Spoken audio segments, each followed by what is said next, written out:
అనంతపురం గుత్తి రోడ్డులో దారుణం చోటు చేసుకుంది. ఎల్లమ్మ కాలనీలోని వివాహిత దారుణ హత్య జరిగింది. వివాహేతర సంబంధం కారణంగా గంగను హత్య చేశాడు భర్త వీరన్న. హత్య అనంతరం ఇద్దరు పిల్లలతో కలిసి పోలీస్ స్టేషన్లో వీరన్న లొంగిపోయాడు. 10 సంవత్సరాల క్రితం కూడా గంగకు వీరన్నకు వివాహం జరిగిందని తెలుస్తోంది. బాబు అనే యువకుడితో గంగకు వివాహేతర సంబంధం ఉంది అంటూ అనుమానాలు వ్యక్తం అవ్వడంతో వీరన్న గంగను చంపారని తెలుస్తోంది. మా అక్క చనిపోయిన పాప మా అక్క బిందెలకాల్ ఇల్లు మేము ఉండేది. వాళ్ళ పెళ్ళయి 10 ఏళ్ళు అవుతుంది. ఇక్కడ ఈ ఏరియాకి వచ్చి సంవత్సరం అవుతుంది. 2 పిల్లోళ్ళు ఉన్నారు. పెద్ద పిల్లోని పేరు లోకేష్, సన్నపాప పేరు తనుశ్రీ. వాళ్ళు ఏదో విషయంలో వేరే వాళ్ళని ఇష్టపడి వేరే పిల్లోనితో పోయిందనేసి గొడవ జరిగింది. అది స్టేషన్లో 1 టౌన్ పోలీస్ స్టేషన్లో ఇంకా కేసు నడుస్తుంది. వాళ్ళు టైం ఇచ్చినారు, నెల టైము కలుస్తారని. అంతలోపలే వీళ్ళు కొట్లాడుకొని పెద్దల పంచాయతీ చేసి కలిసి ఇంటికి వచ్చినారు. బాగా నమ్మింది వాడిని, బాగుంటాను నేనని బాగా నమ్మించినాడు. నమ్మించి నెలంతా బాగున్నారు. ఆ నెల లోపలే వాడు ఇట్లా చేసినాడు.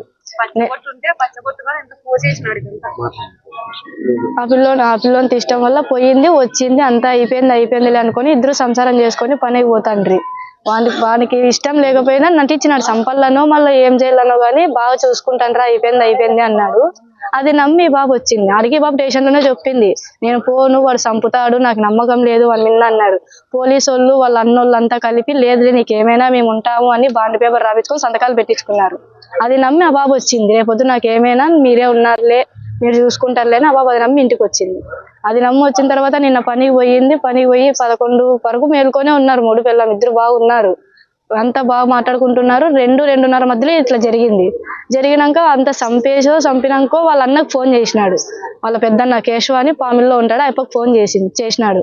చేసి ఇట్లా చంపుతానాడంట, చంపేసినానన్నా నేను ఆ పాపని అని అన్న బెదిరించినాడు. వాళ్ళు భయం పడుకొని మా అమ్మకు ఫోన్ చేసినారు. అక్క చంపుతానాడంట, పోండి అక్క అంటే మా అమ్మ 4 గంటల కాడ వచ్చింది. మా అమ్మ వచ్చే లోపల చంపేసి బండి వేసుకొని పిల్లలను తీసుకొని దెంకొని పోయినాడు. 10 ఏళ్ళు అవుతుంది. మా అక్క ఫస్ట్ స్టార్టింగ్ 5 ఏళ్ళు ఇది కమలానగర్ లో మైత్రి హాస్పిటల్లో పోతాండే. అక్కడ పోయినప్పుడు ఆ పిల్లోడు బాబు అనే అతను పరిచయం. ఆ పిల్లంతా పరిచయం పెట్టుకుంది. మరి అక్కడ మానేసి ఇక్కడ ముత్యాలరెడ్డి బస్ స్టాండ్ దగ్గర ముత్యాలరెడ్డి డైరీలో పోతాడు. దాంట్లో పోబట్టి 2 ఇయర్స్ అవుతుంది. తను ఎప్పుడు ఇంటికి రాదు, ఎవరికి తెలియదు కూడా ఆ విషయం. వాళ్ళ పరిచయం 8 ఏళ్ళు 5 ఏళ్ళు ఉంది వాళ్ళ పరిచయము. ఎవరికి బయటికి పడిందే లేదు. వాళ్ళ అమ్మ వాళ్ళ వచ్చి మొన్న ఇంటి దగ్గర గొడవ చేసినారు. మీ బాబు ఇట్లా పెట్టుకుంది, మా వాడు పెళ్లి చేసుకోమంటే చేసుకోవట్లేదు, మీ పాపే కావాలని మా వాడు ఉన్నాడు అని చెప్పి మొన్న ఇంటికాడికి వచ్చి వాళ్ళ అమ్మ వాళ్ళంతా గొడవ చేసినారు. ఆ గొడవ చేసినప్పుడు మాకు బయటపడింది, ఆ బాబు ఇట్లా పెట్టుకుంది, ఇట్లా చేసింది అని. అడిగి అంతా సర్ది చెప్పి పంపించినాం. మేము ఉన్నాం రాపా, ఏం కాదు అని సర్ది చెప్పి పంపించినాము. అయిపో బెల్లారు పని చేస్తాడు సార్. తాగుతాడు, అన్ని అలవాట్లు ఉన్నాయి. పెళ్లి చేసుకున్నప్పటి నుంచి అయితే సంసారం మేము అయిపో చేతుల మీద లేదు, మొత్తం ఈ బాపే నడుపుతుంది. పిల్లలకి ఏమైనా తినేది తాగేది ప్రతి ఒక్కదానికి ఈ బాపే, అన్ని ఈ బాపే చూసుకుంటాండే. వాడు ఊరికే పని పోతాడు, పోయినది వాడిని అప్పులు కట్టుకునేకి వానికి తాగేకి అంతవరకు. ఎంత కొట్లాడినా ఇద్దరు బాగా కలిసి ఉంటాండ్రి. కొట్లాడినా ఈ పాపే కొట్టే రకమే కానీ కొట్టించుకునే రకం అయితే కాదు. వాడు ఏం చేసినాడు, 1-2 అయితే మాకు తెలియదు. 2 పాత్ర ఉందని మేము అనుకుంటున్నాం. ఒకరితో అయితే కాదు, వానొకరికి అయితే చేత కాదు. 2 కలిసి చేసినారు. ఇది ఆ రెండో మనిషి ఎవరో తెలియదు అంతే. ఖైదే అంశంపైన పూర్తి డీటెయిల్స్ మా ప్రతినిధి రసూల్ అడిగి తెలుసుకుందాం. చెప్పండి రసూల్, అనంతపురం గుత్తి రోడ్లో ఇటు చూస్తే ఎల్లమ్మ కాలనీలో వివాహిత దారుణ హత్య జరిగిందని తెలుస్తోంది. అంటే వివాహేతర సంబంధం కారణంగానే ఇటు గంగను భర్త హత్య చేశాడని తెలుస్తోంది. అసలు పూర్తి డీటెయిల్స్ ఏంటంటారు? అమూల్య, అనంతపురం నగరంలోని ఎల్లమ్మ కాలనీలో దారుణం చోటు చేసుకుంది. గంగ అనేటువంటి వివాహిత మహిళను భర్త వీరన్న అతి దారుణంగా గొంతు కోసి హతమార్చాడు. అయితే అనేక రోజులుగా గంగ మరో వ్యక్తితో వివాహేతర సంబంధం పెట్టుకుందని అనుమానించినటువంటి వీరన్న తరచూ భార్యతో గొడవ పడుతున్నటువంటి పరిస్థితి. అయితే పెళ్లి చేసుకున్నప్పటి నుంచి తాగుడుకు అదేవిధంగా ఇతరత్ర దానికి అలవాటు పడినటువంటి భర్త వీరన్న పూర్తిగా ఆ గంగను నిర్లక్ష్యం చేయడము, అదే విధంగానే ఇంటికి సకాలంలో రాకపోవడము, అదే విధంగానే వివిధ రకాలుగా వేధిస్తున్నటువంటి పరిస్థితి. దీంతో గంగ మరో వ్యక్తితో వివాహేతర సంబంధం పెట్టుకుందనేటువంటి విధంగా అనేక రోజులుగా అనుమానాలు వ్యక్తం చేస్తున్నటువంటి పరిస్థితి. అయితే ఉన్న ఫలంగా గంగా విషయంలో ఎవరైతే ఉంచుకున్నాడో వాళ్ళకి సంబంధించినటువంటి కుటుంబ సభ్యులందరూ కూడా వచ్చి అక్కడ గొడవ పడ్డారు. అయితే మీ వ్యక్తి వల్ల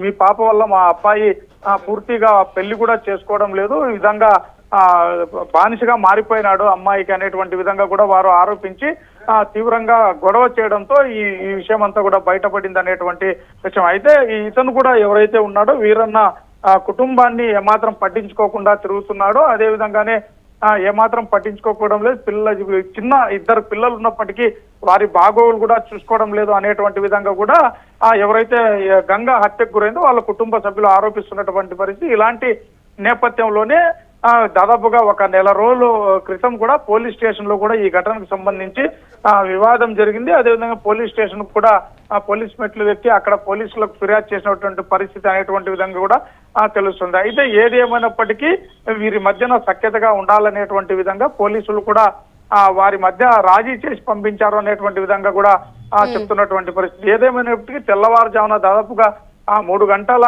ప్రాంతంలో గంగను వీరన్న కత్తితో అతి దారుణంగా హత్య చేసినటువంటి పరిస్థితి. దీంతో ఈ విషయం స్థానికుల ద్వారా తెలుసుకున్నటువంటి కుటుంబ సభ్యులు అక్కడికి చేరుకొని ఎవరైతే వీరన్న ఉన్నారో అతనే ఈ దారుణానికి పొడగొట్టాడో, అంతేకాకుండా అతనితో పాటు కూడా మరో వ్యక్తి కూడా ఉన్నారు అనేటువంటి విషయంగా వాళ్ళు అంటే వాళ్ళ ఇంట్లో వాళ్ళు చెప్పిన వాంగ్మూలాన్ని బట్టి చూస్తే కనుక కేవలం అతనితో ఒక్కటే ఇదంతా కాదు, ఇద్దరు ఖచ్చితంగా దీని వెనక ఉన్నారు అంటూ తెలుపుతున్నారు. దీంట్లో ఎంత మేరకు నిజం ఉందంటారు?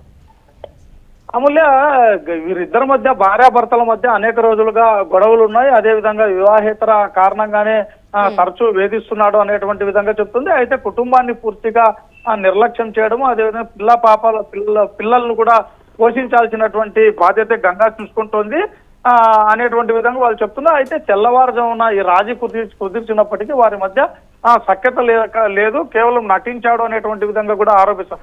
అయితే గంగను తెల్లవారుజామున కత్తితో హతమార్చాడు అనేటువంటి విషయాన్ని చూస్తే అయితే వాళ్ళు ఆరోపిస్తున్నారు కాబట్టి అయితే ఒకరు దీంట్లో కేవలం భర్త వీరన్నదే హస్తం ఉందా లేకపోతే ఇంకా ఎవరైనా ఉన్నారా అనేది మాత్రం పోలీసుల విచారణలో మాత్రం తేలాల్సి ఉంది. ప్రస్తుతానికి మాత్రం భర్త హతమార్చి పోలీసుల వద్దకు వెళ్లి అనంతపురం 1 టౌన్ పోలీస్ స్టేషన్ లో కూడా లొంగిపోయినట్టు కూడా ఇప్పుడు మరి ఎఫ్ఐఆర్ ఫైల్ చేశారంటారా? ఖచ్చితంగా అమూల్య, ఈ ఘటన ఒక హత్యకు సంబంధించినటువంటి ఘటన కాబట్టి అందులో కూడా కుటుంబ సభ్యులు కూడా భర్తే హతమార్చారు అనేటువంటి విధంగా ఆరోపిస్తున్నారు. ఈ ఘటన విషయం తెలుసుకున్నటువంటి వెంటనే అనంతపురం 1 టౌన్ సిఐ వెంకటేశ్వర్లు అదే విధంగానే సిబ్బంది క్లూస్ టీం కూడా అక్కడికి వెళ్లి దీనికి సంబంధించినటువంటి ఆధారాలన్నీ కూడా సేకరించారు. అదే ఇప్పటికే భర్త వీరన్న పోలీసుల వద్ద లొంగిపోయారనేటువంటి విధంగా చెప్తున్నారు. దీన్ని బట్టి చూస్తే ఖచ్చితంగా ఇది హత్య కేసు కాబట్టి ఖచ్చితంగా పోలీసులు ఎఫ్ఐఆర్ నమోదు చేశారు. దీనిపైన ఇప్పటికే పోలీసులు కేసు నమోదు చేసి దర్యాప్తు చేస్తున్నారు. పూర్తి వివరాలు అదే భర్తే ఉన్నాడా ఇంకా ఎవరితో అయినా తోడు తీసుకున్నాడని అనేటువంటిది సాయం తీసుకున్నాడు అనేటిది మాత్రం తేలాల్సి ఉంది అమూల్య. మరి ఇప్పుడు దీనికి సంబంధించి ఇటు బాబు అనే యువకుడు ఎవరైతే వివాహితర సంబంధం పెట్టుకున్నారని చెప్తున్నారో గంగతో, ఆయనని కూడా విచారించే అవకాశం ఉందా? ఖచ్చితంగా, ఎందుకంటే బాబు అనేటువంటి వ్యక్తితో వివాహేతర సంబంధం పెట్టుకుంది అనేటువంటి ఆరోపణలు, అదే విధంగానే దీనిపైనే తరచూ ఘర్షణ జరిగేది, ఇంట్లో గొడవ పడేటువంటి వాడు అనేటువంటి విధంగా చెప్తున్నారు. కాబట్టి దీనికి కారణం బాబు ఈ భర్త తీవ్రంగా ఆలోచన చేసి అదే విధంగానే భర్తను హతమార్చినటువంటి ఘటనకు సంబంధించి అయితే ఎవరైతే బాబు పైన ఆరోపణలు ఉన్నాయో అతనికి ఏమాత్రం హస్తం ఉంది లేకపోతే వివాహేతర సంబంధం అనేటువంటిది వాస్తవమా అవాస్తవమా అనేటువంటి విషయాలకు సంబంధించి బాబును కూడా పోలీసులు విచారించేటువంటి అవకాశం అయితే ఉంది Amulya. Right, thank you Rasool. ప్రస్తుతం చూసుకుంటే అనంతపురం జిల్లా గుత్తి రోడ్డులో దారుణం జరిగింది. ఎల్లమ్మ కాలనీలో తెల్లవారుజామున వివాహిత దారుణ హత్యకు గురైంది. వివాహేతర సంబంధం కారణంగా గంగా అనే వివాహితను భర్త వీరన్న దారుణంగా హత్య చేశాడు. అయితే ఈ ఘటన స్థానికంగా కలకలం రేపింది. భార్యను హత్య చేసిన అనంతరం వీరన్న 2 పిల్లలతో కలిసి పోలీస్ స్టేషన్లో లొంగిపోయాడు. 10 సంవత్సరాల క్రితం గంగకు మరియు వీరన్నకు వివాహమైంది. అయితే కొన్నేళ్లుగా బాబు అనే యువకుడితో గంగ వివాహేతర సంబంధం కొనసాగిస్తోంది. విషయం తెలుసుకున్న బాబు కుటుంబ సభ్యులు గంగ ఇంటి వద్దకు వచ్చి వివాహేతర సంబంధం విషయంపైన ఘర్షణ పడ్డారు. ఇక ఈ ఘటన జరిగినప్పటి నుంచి గంగకు వీరన్నకు తరచూ కూడా గొడవలు జరిగేవి. 2 నెలల క్రితం 1వ పట్టణ పోలీస్ స్టేషన్లో అయితే పెద్దల సమక్షంలో పంచాయతీ నిర్వహించారు. ఇక అంతా సర్దుకొని భార్యాభర్తలు కలిసిమెలిసి ఉంటారు అని ఇరు కుటుంబ సభ్యులు భావించారు. ఇక భార్యాభర్తల మధ్య ఎలాంటి గొడవలు లేనట్లుగా వీరన్న నమ్మించినట్లు గంగ చెల్లెలు సరస్వతి వాపోతుంది. పెళ్లైనప్పటి నుండి భర్త నుండి ఎలాంటి సంపాదన లేకపోగా గంగ ప్రైవేట్ ఆసుపత్రిలో పనిచేస్తూ కుటుంబాన్ని పిల్లలను నెట్టుకొస్తూ ఉన్నట్టుగా కూడా తెలిపారు. పెళ్లైన 10 ఏళ్లలో వీరన్న తాపీ మేస్త్రిగా పనులు చేస్తూ తాను సంపాదించిన మొత్తం తాగుడుకు పెట్టేవాడు అంటూ కుటుంబ భారం మొత్తం గంగనే మోసేది అని కుటుంబ సభ్యులు వెల్లడించారు.